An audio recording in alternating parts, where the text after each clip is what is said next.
guys, welcome to the Crown and Ash podcast. Here I have Mr. Grant Lee and Mr. Chris Sabio here with me. They're part of the club. Just to give you guys a quick background, we are a cigar club here based in Tampa Bay. We jump from different lounge to lounge. We are a group full of men that are making six figures and up, but also it's not just for relatively wealthy people. It's also for people that are willing to give back to the community. Those are the standards we have set for the men in our group. And every single month we have a podcast that highlights those members. And today, like I said, we have Grant and Chris. So I'm going to let them introduce themselves. Mr. Grant, I'll start with you. Hey, what's going on, everybody? Grant Lee here with CMG Home Loans. I am a senior loan officer, been in the business for about 4 years. I have a beautiful wife, got an 8-month-old at home. Some of my hobbies, I love skateboarding. We're going to be talking about that a little bit, making music, DJing, and just smoking cigars with the boys. Let's go, dude. Let's go. That's what brought us all together. That's it. What's up, guys? My name is Chris Sabio. I am 37 years old, believe it or not, and I've been in the real estate business for almost 5-6 years now, doing pretty well for myself. I'm married, almost 9 years married, no kids. And some of my hobbies, I share some of the hobbies with Grant, actually. I like to skateboard. I like to make music. Big into sports cars, JDM culture, racing, drifting, none of that takeover stuff. But yeah, just all around like to have fun and enjoy people's company and hang out with the boys and smoke some cigars. Let's go, bro. Dude, I did not know you were 37. And I say that in the most respectful, complimentary way. It's the Asian genes, man. I thought I was older than you. Yeah. You're a decade older than me. Oh, my God. Whoa. That's a big compliment, man. That means you're looking good. Seriously, bro. I thought I was older than you. So you were born in 1998? 1997. Okay. Yeah. Mm-hmm. That's crazy. I turned 29 this year. Yeah, dude. I'm sorry. You call me Tito. Cool. Well, it's funny, actually. Chris gave me the bullet points for this podcast, and we're calling this episode 3 Asian Guys Who Accidentally Built Businesses Doing Things They Love.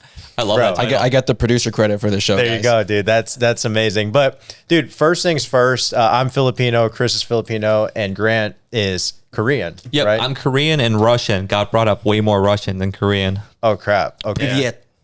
Well, I want to start with family background, bro. Grant, I'll start with you, and then I'm going to rotate back and forth. But were you born in the U.S. and kind of grew up here, or how was like your childhood to kind of, how'd you end up first? There's many things that Grant is. He's a DJ, but also I met him in the mortgage space. Yep, I met you at a networking event. And then the more we became friends, I learned like, dude, this guy does a lot of different cool stuff. Mm-hmm. So take me back to your childhood. How did you end up where you're at? Because you have a very unique life and career. For sure. Yeah. How much time you guys got? No, I'm just kidding. We only got an hour, buddy. Yeah. My life has consisted of a lot of dynamic change throughout the very beginning, right? So I was born in the U.S. I was born on the West Coast, Seattle, Washington, right? I got robbed over there. Yeah.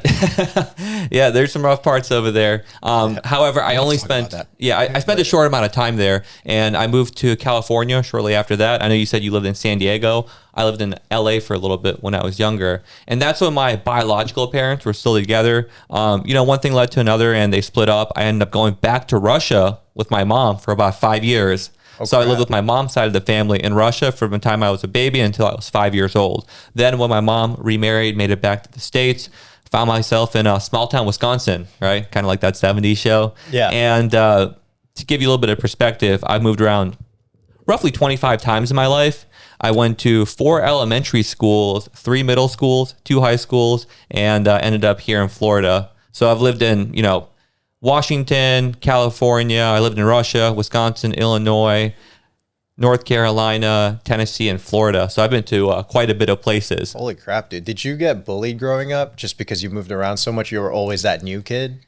Sometimes, yeah, but I'm pretty good at holding my own. So, Nice, thick skin. Yeah, that's right. I mean, the biggest thing that taught me was just how to make friends with people very quickly and be approachable. And I've been super social like my whole entire life, and I think me moving around so much, I had no other options. I had to always make new groups of friends and meet new people. And now I got friends all over the country whenever I want to go travel. That's a huge blessing. Yeah. I mean, bro, when I first met you, we were at that real estate networking event, and I think you just came up to me and we talked like we knew each other for a long time already. Yeah.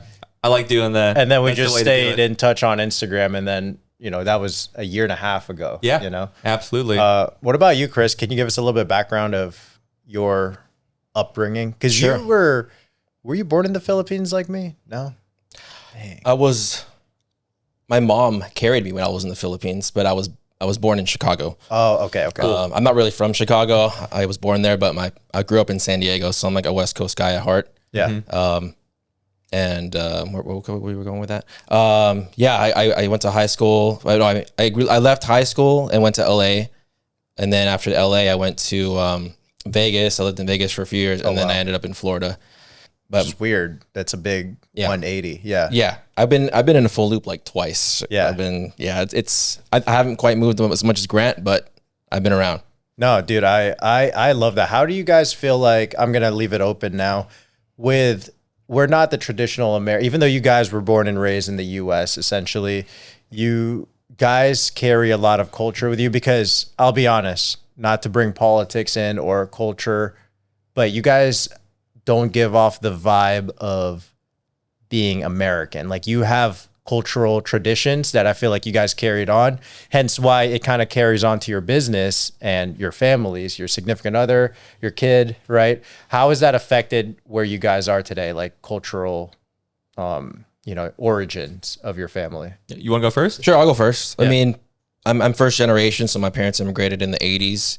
I grew up not speaking Tagalog. I mean, I can understand it pretty well. I can speak it at a basic conversational level, but I wouldn't really consider myself too in touch with my Filipino side because I'm not fluent in the language. Right.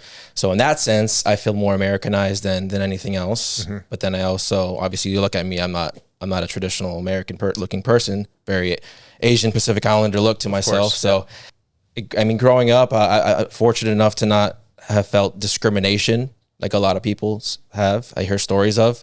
And even so, maybe I'm just oblivious to it because I try not to play the victim card in a lot of cases. A lot of people like have that victim mentality and just like, it's so like cringe. And I just eye roll when they start like yapping. I'm like, dude. I love that you said that because all of us here are Asian and I got bullied. I ask you that because I actually got bullied. I grew up in South Florida, but not holding that victim mindset is such a huge part of how I made it out. If not, I would have been, for lack of better words, I would have been the stereotypical liberal, just blaming everything around me because I could have easily done that. It was a lot harder, especially my parents immigrating here in their mid-20s, and I was a kid trying to figure out to speak English properly and not get bullied. But I think that's one thing I can, if I can give a message to all immigrants, stop being a victim. Just figure it out because this is the country where you get paid based on how good you are. You get respected based on how good you are. Are there going to be people that are mean and racist to you? Yes, but laugh it off. I say a million racist jokes. People say a million racist jokes to me. Sometimes I don't even know if they're being serious. I just laugh it off because I'm like, bro, that's a funny joke. Yeah. They're like, dude, Asian's got a small pee-pee. And I'm like, that's a good one. Mine's even smaller than you think. But maybe they were trying to offend me, but I just laugh it off. And I love that you mentioned that, bro. That's huge. So how was the traditions that your mom and dad kind of gave you kind of affected you growing up all the way to where you are now? Yeah. So I didn't grow up with my biological father. My parents divorced when I was very young, but my mom also remarried when I was very young. And I consider my stepfather very much like my real father. He pretty much raised me since I was they were together since I was 5 or 6 years old. So he's my father. My stepfather is my father. I love that. And he was in the Navy. He did 30 years. So living in a military household, very disciplined, very strict. Couldn't get away with anything. I would get disciplined very often, and some of the punishments were pretty harsh. I mean, not to overshare, but I remember there was one punishment where we had to kneel on uncooked rice. Oh, that's a crazy one. I've heard of that one before. Yeah. I've never heard of that. Yeah. And I eat rice every day. That's like crazy. fraternity hazing almost. Uncooked rice. I mean, you know what that feels like, even just stepping on it. Imagine kneeling on it. Yeah. So, I mean, obviously I learned my lesson. I think the punishment was because I disrespected my grandma. So honestly, well earned. Well deserved. Well earned punishment. You can't do grandma dirty like that. Yeah. I was young, Yeah. I'm grown now. Obviously, I know I would probably do the same thing to my kids. Yeah, dude. But growing up in a military background family, like I think that kind of helped pave the way for my future success. Obviously, I'm doing well now. I've sold over $36 million in real estate in my short career, but I'm also a college dropout. And I went to college for a year. It didn't work out for me. I went to school for engineering. It was a civil engineering program. It wasn't for me. School was not for me. And so I dropped out. I worked a retail job for many years, worked my way up through the company. And then the COVID happened and then I got laid off. I did 14 years with that retail company. I worked my way up from being just a part-timer up to management. And that's how I moved around quite a bit. I went from LA to Vegas to Orlando to Tampa. Then when the pandemic happened, I was laid off and cut ties completely with the company, unemployed. And that's when I hopped into real estate. And 5 years later, I think I'm doing well for myself. Blessing in disguise, bro. Dude, first and foremost, congratulations on all your success, bro, because I remember I'm not in the real estate space, so I don't know what good or bad is, but I have a lot of realtor friends, and I remember I came up to you that one time. I'm like, hey, one of my buddies is celebrating a 7 million sales, and they're making it sound like a big thing. Aren't you well over 30 million? And you were like, honestly, bro, that's pretty good. I'm just on that next level. Yeah. So, dude, I obviously don't know what is considered good or bad because I'm in the insurance world, right? Mm-hmm. The metrics are different, but that goes to show the level you've achieved. And bro, that's amazing. I'm really appreciative of your friendship and honestly, like just being able to learn from you, So I appreciate you being here and sharing that. We're definitely going to dive in deeper in your story in a little bit, but Grant, I want to kind of ask you the same question. Russian, Korean. Yeah. How does that even happen? Privyet. How they meet, bro? Yeah. It's a crazy story from what my mom has told me. She was off in college and then my dad was on a business trip. He just traveled a lot for work. He was based out of the US, but he was from South Korea originally. And very similar upbringing to what you mentioned. The more I talk to you guys, the more I realize we have so much in common. I mean, like you said, my parents also divorced and remarried when I was like very young. And as a result, I never got in touch with my Korean side. So funny story, I actually didn't know I was Asian until I was 10 years old. Isn't that nuts? That's crazy. You look Asian. Yeah. You weren't self-aware yet. I wasn't self-aware yet. But I remember just like one day my parents had like a bad fight. My mom was like super pissed off at my stepdad, typical Russian stuff. And she takes me to Dairy Queen and she's already eating some ice cream. She's calming down. She's like, he's not your real dad. I was like, what? Yeah, so I was like, because I got brought up at home, like, he's Armenian, so he spoke Russian. He's from the Soviet Union. My mom's also Russian, grew up in the Soviet Union. They're immigrants, just like both of your parents. And we spoke Russian growing up, all the time, talking to my parents, my siblings in Russian, right? So I was like, yeah, I'm Russian, but I was like, yeah, I kind of look different than my siblings, but like, I'm still pretty Russian. I had all the same, like, cultures, language, same like traditions and stuff like that, holidays. So I was out like, hey, I'm Russian. And then people will call me like, hey, you're Chinese boy. I'm like, no, I'm not. I'm from Russia. Like, get it right. You know what I mean? Joke's on me. I had no idea. Yeah. So it was not until I was like 10 years old where I finally found out like, hey, I have a different dad, a different side of the family I've never met, that they're from Korea and I'm actually Korean and Russian. So that was a new thing for me when I was 10. Were you upset or because I hear stories all the time where parents have such a hard time telling their kid, hey, that's for not sure. your, like, yeah. But I feel like, I don't know, I'm basing it off wait of until my the right family. time. But for me, I'm like, if someone told me that, I'm like, oh, cool. Appreciate you guys taking me on. Like, yeah, for fucking sure. love you. Yeah. But I guess how'd you take it as a kid? Because do you get mad? I'm like, that's not anything to be upset about. No. Is it? Yeah. It's just like, oh, well, that makes sense why people were calling me like Chinese and Asian and shit. Yeah. And I was like, oh, so that's like people why. are too sensitive, bro. Yeah. Because I'm like, I'd be like, cool, thanks for telling all right, me. well, now I know, right? I tell my friends, like, all right, cool. Like, they didn't really care. They were already my friends to begin with. So, yeah, it was interesting upbringing. I mean, like I said, I feel like my personality and the way that I approach life is different because I have that Slavic mindset. Mm-hmm. You know what I mean? And similar Which to is what? Hardcore? That's what I, yeah, when I it's think just of like Slavic, very I'm high like, standards. Okay, cool. They tend to think highly about themselves. They're usually very intense. You know what I mean? I've been called blunt before. I've been trying to work on that, but I'm very direct as a person. Sometimes, like unintentionally, I'm more direct than like I should be. And then also kind of like cold on the exterior. That's also a very Russian thing. Yeah, I don't get that at all, dude. Yeah, zero, bro. I think you're lying in the podcast right now. This guy's like the most friendly. I think he's improved quite a bit. Okay, you must have I'm improved working on my quite a bit. self-development, so it's taking a little bit of time. But that I just heard those, I guess like observations in the past, I should say. Okay, because that's definitely not my observation of you. Cool, The past awesome. Then year and a half, 2 years of knowing you. He's been putting on a front this whole time. Dude, no, I love that. So I'm curious, a little bit, I want to kind of skip into our adult years. Yeah. You said you were in retail for 14 years? Yeah. That's a long time. Yeah, dude. Was that heartbreaking when it all ended during COVID? You must have been lost, because how old were you 5 years ago? You were 32. 32, 33. Dude, and you've been working for 14 years towards this career and just gone. Yeah.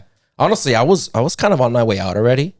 Oh, it was kind of a perfect timing. It's just came a little too soon, because I was already studying for my real estate stuff, and when I was laid off, I had all this free time all of a sudden. So I'm like, all right, I'll just finish my classes and then studied and passed my exam the first time, and then hit the ground running. I joined a really good organization. It was called More Homes, and they had a really good system. And mind you, this is the pandemic market, so I don't know if you guys are aware. It was popping. It was popping. It was like shooting fish in the barrel, man. Yep. So it was a lot easier to convert leads. Nowadays, it's very much different market. But back then, like, the interest rates were so low that everybody and their mom was trying to buy stuff. So you could literally just, like I said, shoot a fish in the barrel and you're going to hit something. And my first 6 months in real estate, or was it a year? I think I did like 7 million my first year in real estate. Holy shit. That's good. Yeah. But asterisk, it was the pandemic market, so everybody was killing it back then. Still, man. I wish I joined the sales game during the pandemic. Yeah. I was in college trying to be a pro bodybuilder, bro.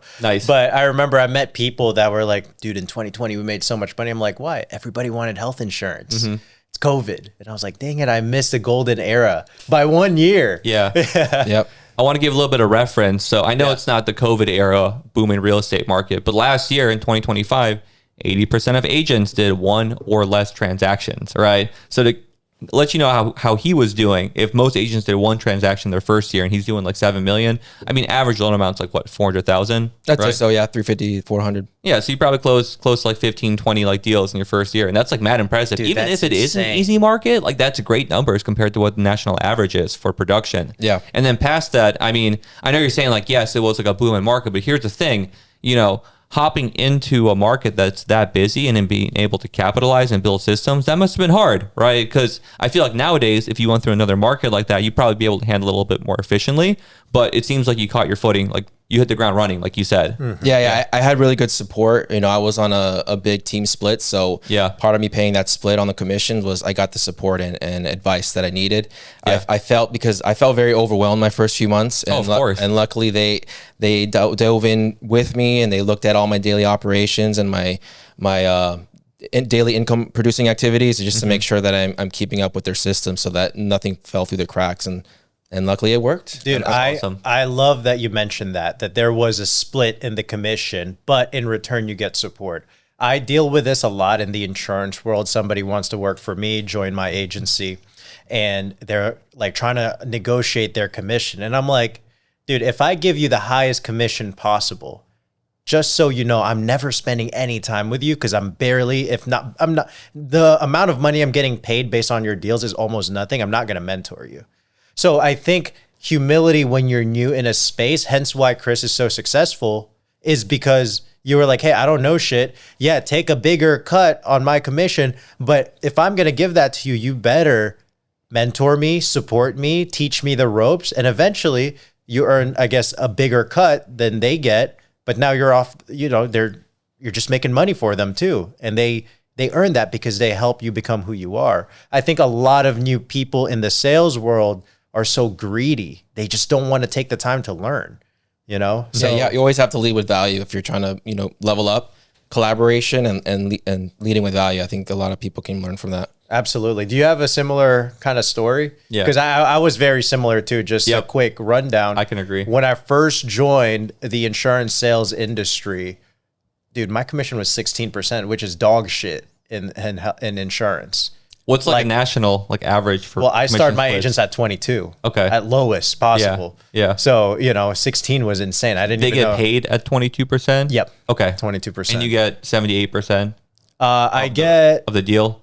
about 8% of Like an override. an override. Yeah. Oh, okay. So they get 22, then you get your 8, and then the other 70 goes to That's the highest it could go. Like there's nothing else. It's just revenue for the For the carrier, the insurance right? company. Okay, Yeah. that's what I thought. Okay, Yeah. that's cool.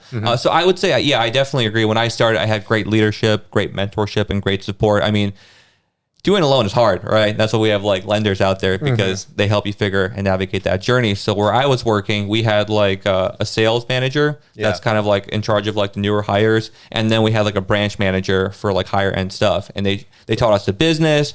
I had like a lead. They're like, all right, here, take this application, and then I'll tell you what to do with it once you get there. So they kind of like laid out like the roadmap for success. I would give them the application. They would do everything for me. I would see how it's done. And then eventually with enough reps, you get enough confidence to be able to do it yourself, right? Makes sense. But even then, even past like knowing what you're doing, there's still a lot of support and being with like a big organization. I think you asked me one day, like, are you planning on opening up your own company? And I'm like, I don't want to. I'd rather just focus on originating, because CMG, they're number 4 biggest lender in the country. They have all those systems already set up, all these multi like layered like departments that help you do different parts of the process, that when you're an originator, you want to focus on the sales, bringing people in the door, and have like the back end people do their magic, because that's what they're good at. So very similar, upbringing in the industry. And then the other thing I wanted to mention, another thing we had in common, is I actually went to college for civil engineering too. So that is crazy. Yeah. So that was going into the beginning of my adult life, kind of making it out on my own.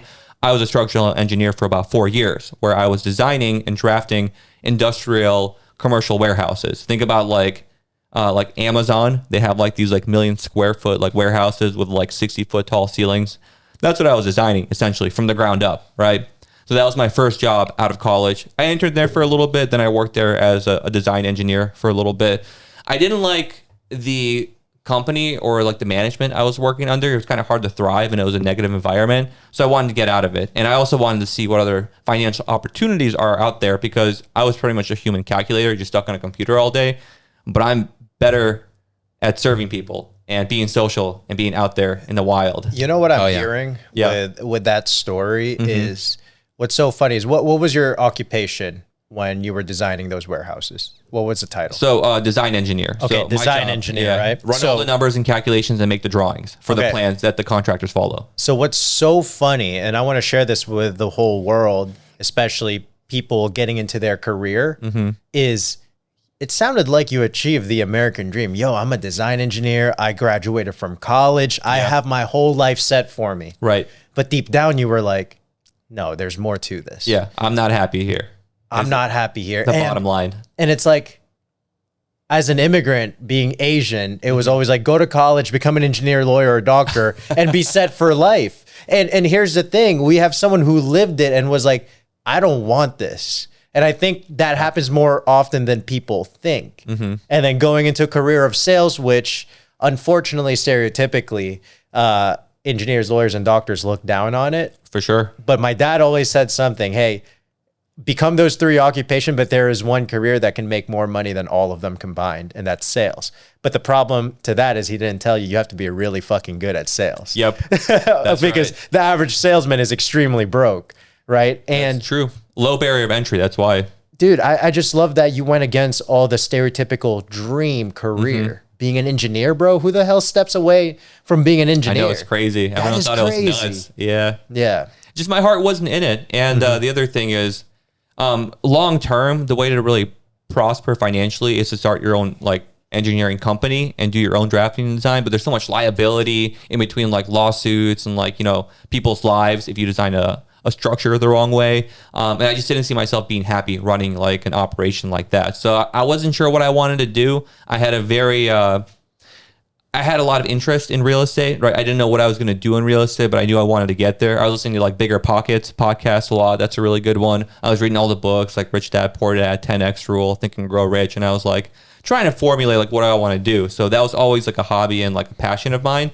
And being able to go from like being an engineer, I had a couple of detours. I worked at like a marketing company. I did music full time for a couple of years before COVID started. So I was performing at like music festivals and like DJing, like all these awesome events, opening up for all like my idols and like artists that I look up to. And then COVID happened, worked at a marketing company, got some more marketing knowledge there, and eventually found my way, unemployed during COVID, into Another parallel path. Yeah, right. We pretty much did like the same thing. It's crazy. So it was cool. But yeah, super low barrier of entry. And I think it's so cool that your dad said like, hey, but there's also sales that you can make more money, because for most Asian parents, it's like one of those three or nothing, right? Oh, he wasn't happy me getting into sales, but he acknowledged the truth. You know? He's probably happy now. Yeah, what you've accomplished, doing what you're doing, right? At first, he was a little upset, but I've made a good amount of money the past 3 years. And learned a lot too. I want to actually ask you guys the first year you made good money, because I spent my money so stupid. I have spiky red bottoms. It was like $1,100 sneakers, and I fucking hate them. They're hideous. It's still in my closet to this day. I'm like, why did I buy that? Because I wanted to fit in, you know? Yeah. Which, before I kind of pivot to the next topic, because I want to ask Chris something, but you made a point earlier. You said the only way you're going to make really good money as a design engineer is to start your own firm and consult and do kind of like third-party consulting. And the problem with that is liabilities. A lot of people don't understand this. Entry-level entrepreneurs, entry-level salespeople, they're like, I want to start a company. Dude, if your goal is to make money, don't start a company, sell for a company. Yep. Being an entrepreneur, believing in a leader, believing in an entrepreneur, and aligning your skill set with them is going to make you more money than starting the own company yourself. And I wish one of my mentors would have told me this, because all the stress and liability, if you are a good entrepreneur, you pay yourself last. You make sure your people are paid first. And that is the problem that people don't realize. A lot of these businesses blow up real quick and go bankrupt because the owner decided to buy Rolexes. Look at this guy. I waited a long time to get it. But, you know, Rolexes, fancy cars and all this stuff. And next thing you know, they're not taking care of their people, and all their people leave them. Right. Anyways, I just thought that was such a great point that people don't realize, like, because everyone glorifies entrepreneurship, and that when you were like, dude, do you know the amount of liabilities with that? Yeah. People don't think about that. But I want to segue into hobbies that changed our lives. And honestly, I believe the reason Chris and I got connected, it wasn't a networking event like you and I met, business related stuff. Actually, one of our mutual friends, Matt, he used to have a Lexus for like 2 weeks. And, you know, he was like, he's also part of the cigar club. You guys will see him here eventually. He was like, yo, Kyle, I have a friend named Chris. He'd be a great part of Crown and Ash. And then he put us in a group chat. Chris and I met up at a local cigar lounge, and dude, we just connected, bro. But it was because of cars too that we really connected for. And I know that's one of your hobbies. What are the hobbies that really changed your life, and tell me how it affected it? Well, I think me being in a car has definitely changed my life, because it has led to a lot of business generated for myself. You know, obviously being well connected in the car community, I'm well known within like the JDM Lexus community, nationwide, even across the globe. Maybe that's a reach. Hey, what's funny is one of my clients is your friend from the Lexus community. Oh, Niraj. Oh yeah, for sure. And Jeff too. Yeah. I mean, speaking about being in the car community, how it generated business. I mean, I think a cool story. Shout out to Alex Tidström. He's from Sweden, and he's a big time, like pretty much professional drifter out there. But we connected through social media because of our shared interest in cars. And he was actually he was the reason for my highest sale. That he bought a house in Tampa. And because of social media, we connected, and we had a good friendship, and that led to my highest sale at the time. A few years ago, and to this day we're very good friends. Whenever he comes into town, I pick him up from the airport and we hang out. That's amazing. Yeah. Can I ask you, like, obviously your interest in cars was a part of it, but you don't meet a guy from Sweden without social media being involved. Correct. Yeah. So it was like it was a few dots that had to connect. Yeah. So somebody who followed me that I've never met, she just knew that I was into cars, and I had a real estate career, and he's the one who connected me to Alex. I didn't know Alex. We weren't following each other, so it was that mutual connection that we had that led to that sale. How does social media play a part to your success today? Oh, huge. It's I would say more than half of my business generated and closed sales comes from social media, just from me being active, posting, staying, engaging with my people that comment on my stuff, you know, just being active. It's part of my almost daily task is to be on social.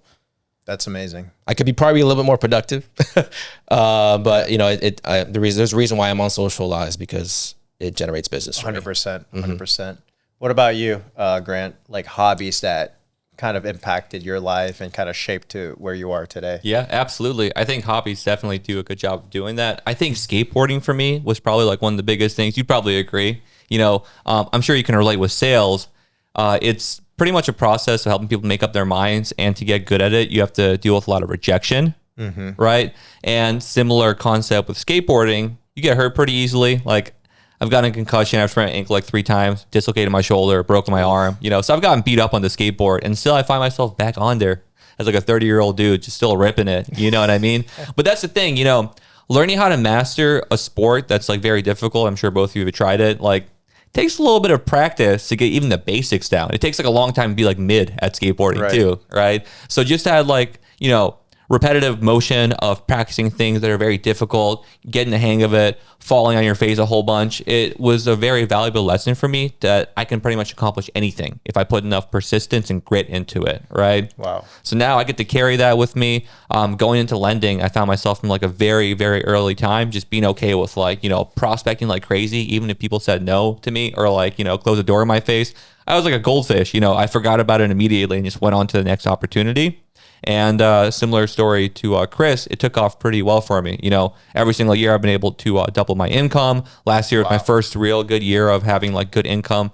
It grew by like 146% from 24 to like 25, which is amazing, which led me to being able to buy a house, get married, start a family, all that good stuff. So I think skateboarding, I have a lot of, I'm really grateful for it because of what it taught me, just that persistence. And it really shaped who I am as a person. And even now, I'm trying to incorporate more skateboarding content into my real estate stuff, because I've realized once you get older and you're in a particular industry where there's a lot of competition, the more you can stand out and differentiate yourself, the more people will like you. So like my best performing video on social media is like me like saying in a suit, like, hey, can your loan officer do this? And then I do a trick afterwards and someone says like, mine can't. And I got like 15,000 views. That's so like cool. Over like 500 likes. I had like pro skaters liking it too for some reason, even though the trick wasn't that complicated. Yeah, it was just like a board slide, you know what I mean? Like a small obstacle, but it was just in the rain. Hello? Okay, we're back. It was like in the rain. I was in a suit, I made like that bold, like, opening hook, and then like it's kind of comical at the same time. I love that, bro. Dude, we got to do a real estate networking skate meetup, dude. Because I know my home inspector, he's a pretty good skater. Yeah. Like one of our mutual friends, Khaled, too. Khaled Moran, yeah, he skates too, and I'm pretty sure we could just drop it in a group chat or a Facebook group. Hey, any real estate people know how to skate? Let's do a meetup. Let's do a skate sesh. Yeah, I'll be there. And the other thing is like, if people share Nice. those same interests, like it resonates with them, and then it gives them another reason to like keep you top of mind and stuff like that. And the other thing is like social media is great. I'm posting like 15 posts a day across like 5 different platforms. Like, wow. And I've been doing that consistently for like the last like probably 6 months. I've been like really like persistent about it, and I've automated it too with AI, which is awesome. I love that. And I've closed deals from, social media. Let's go. Yeah, people hit me up, we have good conversations. A lot of times they'll reference one of my videos. And I think the biggest thing is like, before I even meet somebody in public, they're like, oh, I've seen you before. You were on this podcast, or hey, I saw your video talking about this. So in sales, everything's like touch points. So like if you have 10 touch points, you have a good likelihood of somebody like buying from you. So if you call them, you see them in public, they see your videos a couple times, you email them, text them, like it's pretty much guaranteed you're going to do business with them. So that's my favorite thing about it, is just like you said, being top of mind. It's so important. I definitely want to learn how you automated all of that. I have a little bit of automation with like Metricool, but I definitely want to learn from you. So dude, easy. So it's funny. You guys mentioned obviously the car world and skateboarding. For me, it was actually bodybuilding, fitness in general. Like from 8th grade to 9th grade that summer, my dad forced me to stop playing World of Warcraft and start going to the gym with him. Nice. I was pissed off, but I was a really skinny kid. And then I remember I was starting to get used to the gym with my dad. And then one time I was like, Dad, I'll work out myself. And then I put 2 10-pound plates on each of the barbell, and I was bench pressing. Nice. And on the 8th rep, it just got stuck on my chest. And this big dude, remember, I'm in South Florida and I'm in the ghetto. Yeah. Big dude came up, picked it up with one hand and racked it for me. And he said, "You good, little man?" Your bench press like 85 pounds. Yeah. And then I was like, "Yes, sir. Yes, sir." And then, and anyways, he ended up teaching me how to properly bench and all that stuff. And I was like, wow, this community is really cool. So a long story short, I realized I started falling in love with the process. And then fast forward 8-10 years later, I'm competing at NPC Nationals. Whoa. And I was like, I looked at myself not to be like a, what do you call that? Conceited. But Yeah. bro, I remember looking at myself and I was like, dude, I used to dream to be able to look like those people in the fitness magazine. And I'm Let's like, go. I was like, in that moment of my life, I was like, I think I look better than most people on magazine. Yeah. You know, and That's a commitment. NPC competition. yeah. And it wasn't just, I won every NPC show in the state of Florida. Wow. I only lost at nationals. That's incredible. And, Dude, I had no idea, dude. Damn. granted, I was roided as fuck in college. So, but anyways, you know, Yeah, you told me your T levels were like through the roof. oh, it was through the roof. They couldn't even measure it. Yeah. Yeah, it was insane. That was back in the good old days. But the lesson I learned from this was same thing you learned from skateboarding. Nothing worth it comes fast. And if it does come fast, it can go away just as fast. You need discipline. You need consistency. And you need to enjoy the process. Because I learned the same thing. I've only been in sales for 4 years. Well, I guess more than that, but insurance sales, 4 years. And I sucked in the beginning. That's why my income sucked in the beginning. And then you start getting better and better because you never quit. And I think that's what skateboarding did for you. That's what bodybuilding did for me. And I don't know if cars did that to you. You probably don't want to fail and crash your car when you're drifting, right? I don't drift. I just do like time attack, like just go fast as heck on the track. Well, so what was it for you, Chris, that kind of taught you to not give up? Because sales is a roller coaster of an emotion. People jumping into sales for the first time ever without some type of skateboarding background or fitness background where they had to get their teeth kicked in multiple times to be able to be good at something. Did you have something before real estate? Because real estate is not easy. Most realtors are broke. And I know that for a fact, right? But you're not. So how were you able to get through the lows? What was it in your childhood or teenage years that taught you to be strong-minded? I think just my upbringing and the values that my parents have instilled with me at a young age is to be humble and to not give up and just be an overall positive person. And I think having those values, it gave me the strength There you go. to move on, to keep going. You know what I mean? Like I said, real estate is not easy, man. Like, you know, like I said, I asterisked on my real estate career when I started during the pandemic. It was a little bit easier because of how many leads came in and how easy it was to convert. But fast forward to past the pandemic market, what allowed me to continue to push and be successful was all the systems and all the trainings that I had and how to convert and how to systematize everything in my operations to continue to prospect and be successful in the business. How'd you handle a rejection? Let's say, okay, let me ask you this, because you've been in the real estate space for 5 years now. Yeah. And there must have been dry moments where you're like, shit, I haven't made a sale in a while. I don't know if I just got lucky the past 2 years. Because I've had those thoughts before in my career. Yeah. So what allowed you to keep going in moments like that? Because most people would just be like, shit, I got lucky. Fuck, I don't have it anymore. I think my wife, honestly. My wife. That's a big one. Yeah. My wife. She's very nice. You had to do that, bro. Just had to do that. We're gonna clip that, guys. So my wife, she's been a big support. I've actually been able to bring her onto my business as well. Oh, that's amazing. She doesn't work her day job anymore, so she helps me with my daily operations. But there were times where I didn't make a sale for months, and you know, we were starting to stress out. The savings were starting to be depleted. But you know, with her, I was like, hey, do I need to get a job? Like you know what I mean? But no, she told me to push, continue, and luckily we broke through that dry spell, and I'm still a real estate agent, guys. Dude, that is the power of, you know, every mentor I've talked to, they said the one biggest decision you'll ever make that will affect your life, whether positive or negative, is who you decide to be your wife or husband, your significant other. So true. And dude, that says a lot about your wife. I don't think I've ever had the pleasure to meet her, but you know, that says a lot about her to be like, hey, Chris, you got it. Like, don't get another job, just double down. Dude, that takes a lot. That says a lot for a woman, just to bring manlyhood and like gender roles for a second. By nature, men are supposed to protect and provide. And if you were on a dry spell for a few months and you weren't essentially being able to quote unquote provide like until the savings rolled up, usually women would feel that pressure and get scared. but instead she had so much belief in you, which is not easy for a woman. I'll tell you that. I'm not being sexist. It's just the truth. They want security. So that just goes to show how much she believed in you. And I feel like, bro, yeah. I got a good one. You got a really good one. Quick. Seriously, bro. That says a lot. Yeah. I think a lot of men would like seriously, like that's a dream woman, you know? You won. Yeah. I did. Winner. What about for you, bro? You're the other married guy here. Yeah, we got married earlier this year, so Congratulations. a little bit newer for me. But yeah, I love her. She's super supportive. Similar to you, I was able to retire her, so she's a trad wife now.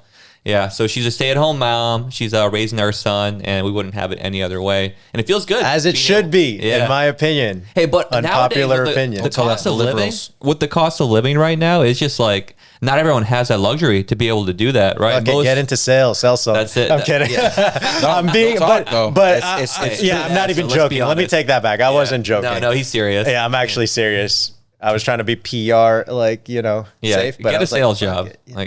Go make some money. Sky's the limit with sales, guys. Like, and dude, people think sales is just like car sales, insurance sales, real estate sales, or loan like selling loans, but it's not, bro. You can come up sell with water bottles. You can come up with your own product and sell it and make a good living. Yeah.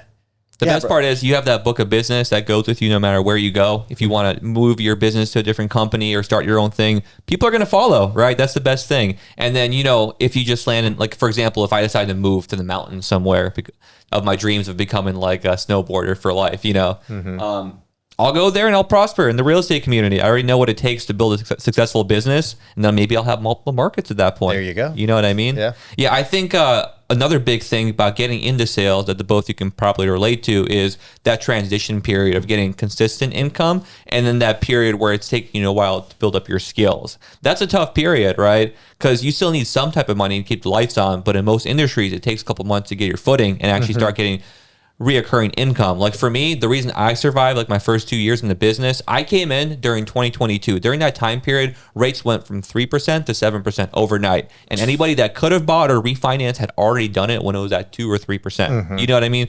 So you probably remember that time period. It was pretty much like a standstill. It was like a frozen market. I think there was a mass exodus of like real estate professionals and mortgage professionals that got out of the business because they were just in there when the times were good. The true professionals are the ones that are still in right now. Those are the type of people you want on your side because they went through the thick of it, right? And we're still in the thick of it. This spring season has been historically slow and the market's a lot cooler than it usually is during this time of the year. But for me, what helped me financially support myself was DJing. I've been working. So, of course, I've done my fair share of like festival runs and like, opening up for big artists for like EDM events. That stopped around 2020 during COVID, because we were on a shutdown, right? But during that time period, I transitioned into event DJing, like high-end events, private parties, weddings. And that's what I would do. I would work 50, 60 hours a week, slanging loans, trying to make it happen. And then on the weekend, I'd work Saturday and Sunday. I'd work, like you said, you did weddings. I've DJed a bunch of weddings. Like it's like a 12, 14, 15 hour day sometimes. So terrible. Sometimes I'd work Respect to the people that do that. I hate that career, bro. Yeah. Well, okay. Not hate.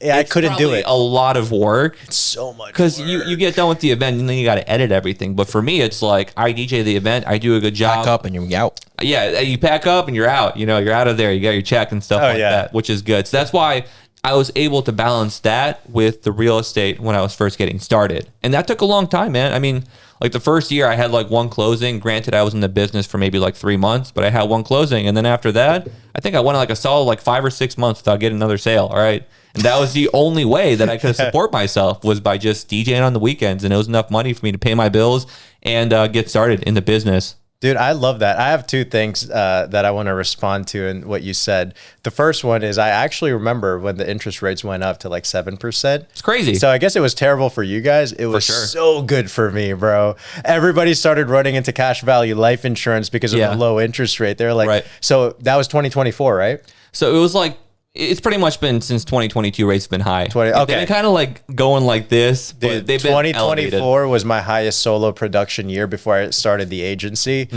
just because the interest rates were so high. When interest rates are high, people are scared to lose their assets.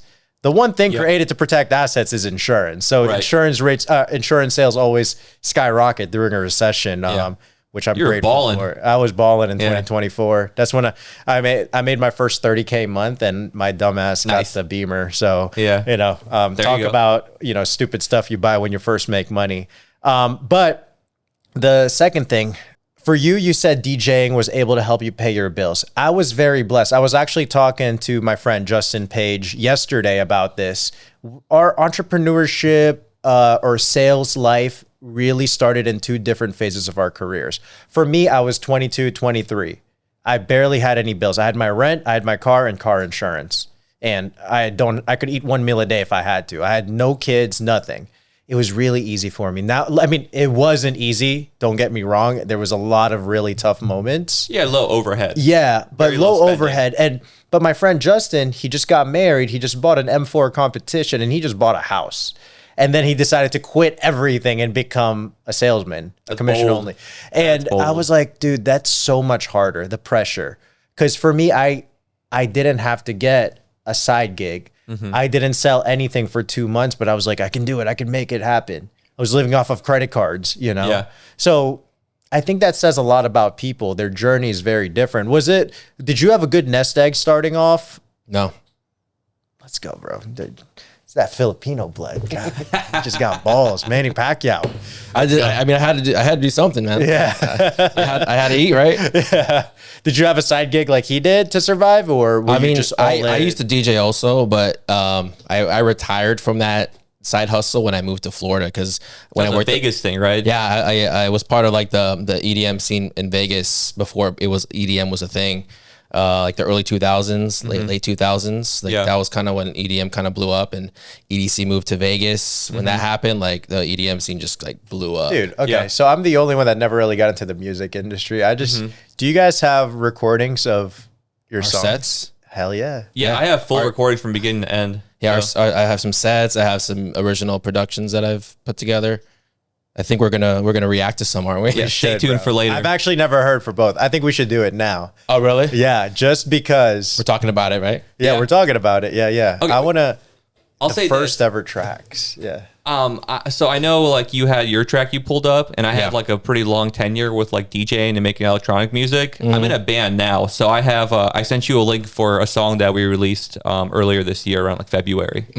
So we can play that one once ever. You can go first, but what's the genre, and then like what's like the style? The genre is pop punk. It's the type of music you play when you're mad at your parents. Ooh, so early 2000s pop punk, like Blink 182 or Sum 41, kind of in that arena, like Yellow Card. It's a stereotypical white boy meme. Yes. Fuck you, Mom. Yeah, exactly. Yeah. And you perform with your band regularly, right? Or more or less. We did for the last couple of years. We were performing pretty regularly, and then I had my son, so I kind of took a step back just to focus on being a dad. So it'll come back, but for now, I'm just kind of got my hands full with the business and being a father. You got a lot of things going on right now. That I do. Yep, exactly. So I wanna dive deeper into his band because that's so cool to me that you have a music production background and then you also have a live performing and writing music and stuff. So what instrument? Like you do guitar and vocals, right? Yeah, I do guitar and vocals in the band. I started the band too as the founder, so I'm out there pretty much doing everything from A to Z for the band. That's why it's very intensive to fit that in with my regular schedule. But I produce the songs, I write the songs. I also focus on like the social media page, getting this book for shows, handling merchandise. So I'm pretty much doing everything, kind of like a one-stop shop. And I've been playing guitar since I was about 13 years old. So it's been about 20 years. Nice. Playing music. I played my first concert when I was 13 too. Like I was playing like a metal band, and we were playing for like a bunch of college kids, and I was like, in 7th grade performing as lead guitarist in the band. So I got very hyper fixated on music and just guitar, like when I got started with it, like right off the get-go. Dude, your bandwidth is insane. Yeah, I know. It's just kind of like a normal thing for me now at this point. It's crazy. When you have a creative mind, man, you just go full on, That's it. But on top of the loans too, and just a quick snippet, a mentor of mine told me entrepreneurship or life in general is just all about building calluses. Yep. He was like, Kyle, I had a like 6 years ago version of me. If I would have had this one problem, I would have been out for a week, just in my bed, stressed out, don't know what's gonna do. Now I probably had 6 of those same exact level of a problem since this morning, but I have so much calluses that I just keep going now. And I feel like that's probably the same thing with you because you have so much going on. most people, including myself, would probably be stressed out, and then it just paralyzes me. But dude, your bandwidth, bro, your calluses must be insane. That's it. Well, when you do stuff for a long time, you know, it just kind of becomes like an everyday thing for you. So just rolling with it at this point. Good, bro. Yeah. Just chasing, you know, what I like to chase in life. That's it. that. Yeah, when we react to this music, I mean, I think we should end with yours because it's probably going to be really high energy. Mine's kind of a little bit more chill, like loungy type vibe. Let's do yours because we have 10 minutes left. Oh, okay, yeah. We probably won't play the whole song, just like, you know, the first favorite part. the first, do a little the first drop, and then that's about it. Let's go. But a little context for this song: I produced this song, I think I want to say like 5 years ago, and it's like a mellow liquid trap bass song. Like, you know, liquid trap, liquid drum and bass, kind of like that genre. Yeah, that's cool. Instrumental, so there's no vocals, so it's just kind of a song you just vibe to. Yeah, let's hear it, man. All right. Drop it. Should we do an intro? DJ Chris.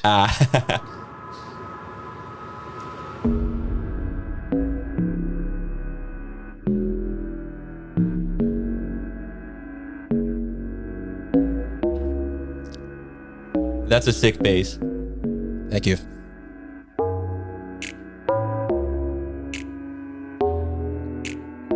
It's called Waves, by the way. I titled the song Waves. Nice.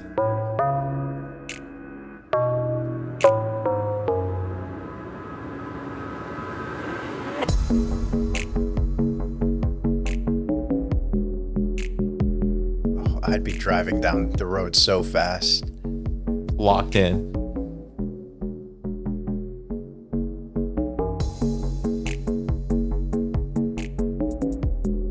Oh shit, bro, you're good.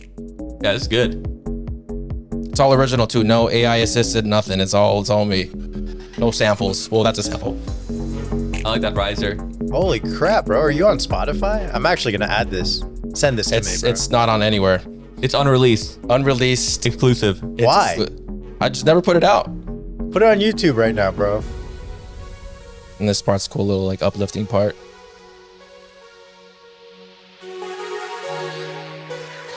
This little sample, I actually wrote this snippet like on my dad's piano. My biological father passed away, and I wrote this little melody on this piano when I inherited it. So That's so cool. yeah, That's a cool story. It's a cool lead.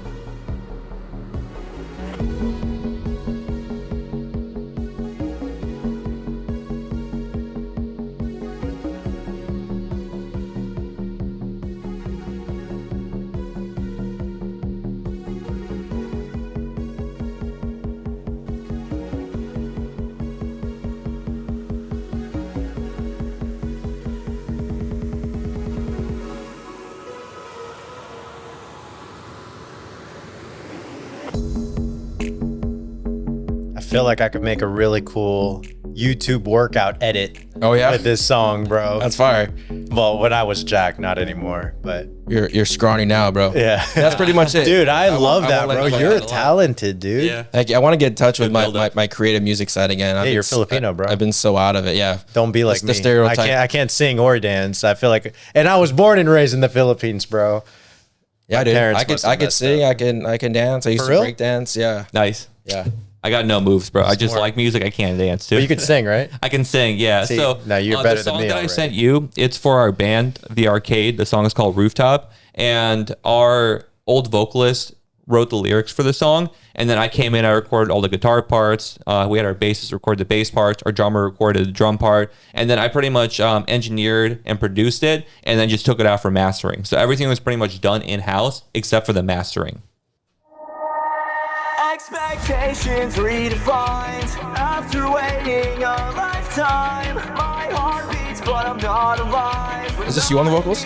It's our old vocalist. 5 a.m. Damn, not again. A blank stare as I climb in my car again. Take the same road, the same route, the same potholes. I wanna tear my eyes out. You get through the day, cause you're playing the game. You're weighing your options, but they weigh the same. You're in a dead-end job with an unfit boss. Why not just tell him off? Fuck it. We're fools on a rooftop, sipping I knew tunes undisturbed cause the door's locked. No tools. Bro, this is really fucking good, bro. Thank you, bro. Holy crap, this reminds me of my childhood. That's it. I want that nostalgia. That's the I want you to vibe, get bro. nostalgic when you hear it. Oh, this is going on my playlist right now. Bro, it really is, I bro. love it. Thanks, guys. It's like a better version of Machine Gun Kelly, bro. I'll take it. I'll take it. Hit the plus sign right there, baby. Thanks, bro. Yeah, that's pretty much the whole song. Send that to me later, bro. Yeah, Dude, yeah. that is amazing. Okay, hold on. This is something that I really want to highlight, especially with both of you. You guys are so talented beyond your, I guess, published career. Realtor, mortgage loaner, right? Yeah. It's like, I think people forget that there's an actual life behind that persona we created Yep. on social media as a professional. You know, I think I can learn a lot from it because I feel like I portray myself on social media a certain way, which it's true. It's a real part of me, but there's so much more to that. Yeah. And same thing with what you guys are like, bro, I've known you for a while. I knew you were in a band. I never had the opportunity to really listen until now. That was freaking good. Yeah. And you never even released it. That's your fault, bro. That's, but what do you guys happens. have to say to professionals that kind of have a talent or some type of hobby, but they just shy away from it? Yeah. And I think a lot of people just kind of, They're they hesitant. they're not just hesitant, but they focus so much on making more sales that the substance behind them of what makes them slowly disappears and they become a generic NPC of life. I feel that way sometimes when I don't like spend time creating music or writing songs. I kind of have that like, oh my god, I'm turning into an FBC. Like, no, like I need to go play the guitar or like rip a solo or something. Yeah. But I think for people that are having that like kind of like internal battle, I think pursue your passions. Pursue what feels right. And the reason why I like music so much, it's like a never-ending, lifelong learning process that I have. And for me personally, one of my mottos is the way you do one thing is how you do everything. So I try to seek excellence and perseverance in anything that I pursue. Right. So with lending, I take that very seriously.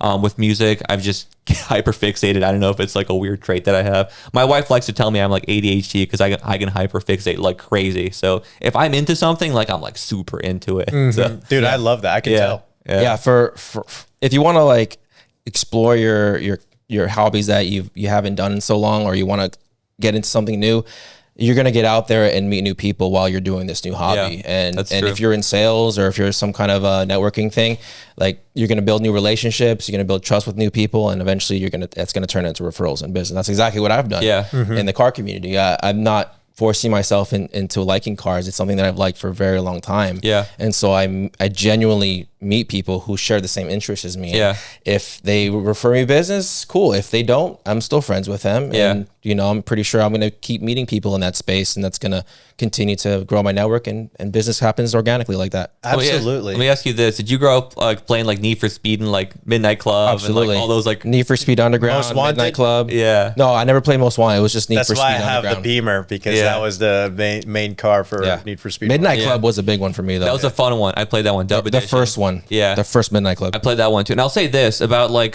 pursuing other hobbies is good for neuroplasticity. So if you have other hobbies outside of whatever your interest is, you'll find creative ways to do what you do and excel in that area, whatever it is. Dude, I love that, because on top of neuroplasticity, did I say that right? Yeah. And what Chris said, a lot of people I mentor ask me, what's the key to networking? I get a lot of my sales through my personal network. And someone even asked me, hey, how did you build Crown and Ash? Because I want to create a run club. I want to create a community. And I'm like, dude, before you create a community, before you create a good network, you have to be part of a community first. So for me, I'm into cigars. So I started joining cigar clubs, not the cigar club we're in. I started joining others. I'm into fitness. I find a group of people that are into fitness. I like cars. I met people into cars. That's how I met Nick Conjero in our club through a car show, right? And I think that's exactly, like, it's not just what creates you substance as a human being. It allows people to connect with you. And that's how I was able to sell insurance. Granted, I'm very lucky that I'm in a space where I sell something that everybody needs, but it doesn't matter, because whatever I'm interested in, I'm actually, like Chris said, you're my friend regardless if you buy from me or not, or if you send me a referral or not, because we are just interested in the same thing. We just naturally get to meet people. Anyways, right. I digress because we could talk way longer than an hour. I thought the hour was going to be enough. We need a part 2. We do need a part 2. Yeah. Run it back. Yeah. But I want to take this opportunity to thank you both, Grant, Chris. If you guys want to share directly in the camera, like your social media or how people connect with you, we'll start with Chris this time, and then I'll let you end it. Sure. I'm on Instagram, all the major platforms, Realtor Sabio. It's at Realtor_Sabio. On Facebook, Chris Sabio, KrisSabio. I mean, just Google me, guys. I have all my stuff will show up. Yeah. Buy a house from him. Let's get him to 100 million. Yeah, let's do it. Awesome. And my name is Grant Lee, once again, Senior Loan Officer with CMG Home Loans, licensed nationwide. We work with home buyers to investors, everything in between. If you want to find me, text me at 813-618-9095, Grant L at CMG Home Loans. And I'm on all the major platforms too. Facebook, Instagram, TikTok, YouTube, LinkedIn, Grant Lee Team. Dude, you're about to get spammed by insurance agents. Let's go. Anyways, guys. Got my guy though. That's the problem. Yeah, don't even call me if you're not Kyle.